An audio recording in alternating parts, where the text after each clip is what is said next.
शिष्यों के सामने उसे पूछना आपको दुविधा में डाल सकता था। परंतु यहाँ तो एकांत है, अब हम वार्ता कर सकते हैं। कृपा करें, आप दुख के संबंध में कुछ कह रहे थे। क्या आप ये मानते हैं कि दुख सत्य है? क्या आप ये भी मानते हैं कि दुख के कारण भी है? हाँ। यदि कारण है तो दुख तो रहेगा, और यदि कारण ही समाप्त हो जाए तो दुख भी लुप्त हो जाएगा, जैसे सूर्य के प्रकाश से अंधेरा। आप सुनी सुनाई बातें नहीं कहते, अपने गहन अनुभव के आधार पर कहते हैं। आप धर्म और सिद्धांत की नहीं, देखी हुई बातें कहते हैं। आपने कहा कि मुक्ति का मार्ग है अपने विवेक को जगाना और गूढ़ ध्यान में लिप्त हो जाना, जिससे मनुष्य स्वयं को और इस संसार को भली भांति समझ सकता है। परंतु एक प्रश्न है, ये जो सारी विधियां हैं, रीतियां हैं, पूजा पाठ हैं, क्या ये सब व्यर्थ है?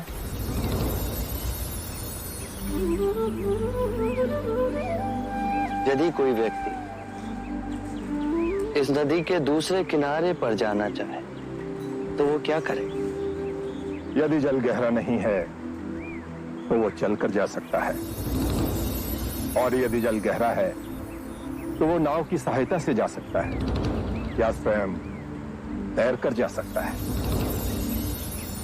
यदि वो चलना ना चाहे और ना ही तैरने को तैयार हो और ना ही नाव ले जाने को तैयार हो, और वो कहे कि मैं प्रार्थना करता हूं इस नदी का दूसरा किनारा स्वयं चलकर मेरे पास आ जाए, तब तो ऐसे व्यक्ति को मूर्ख कहेंगे, महामूर्ख।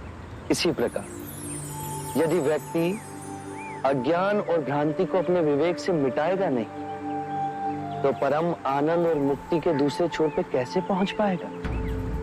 चाहे वो पूजा करे या अनुष्ठान या व्रत करे या किसी नीति पर चले, वो इस किनारे ही रहेगा।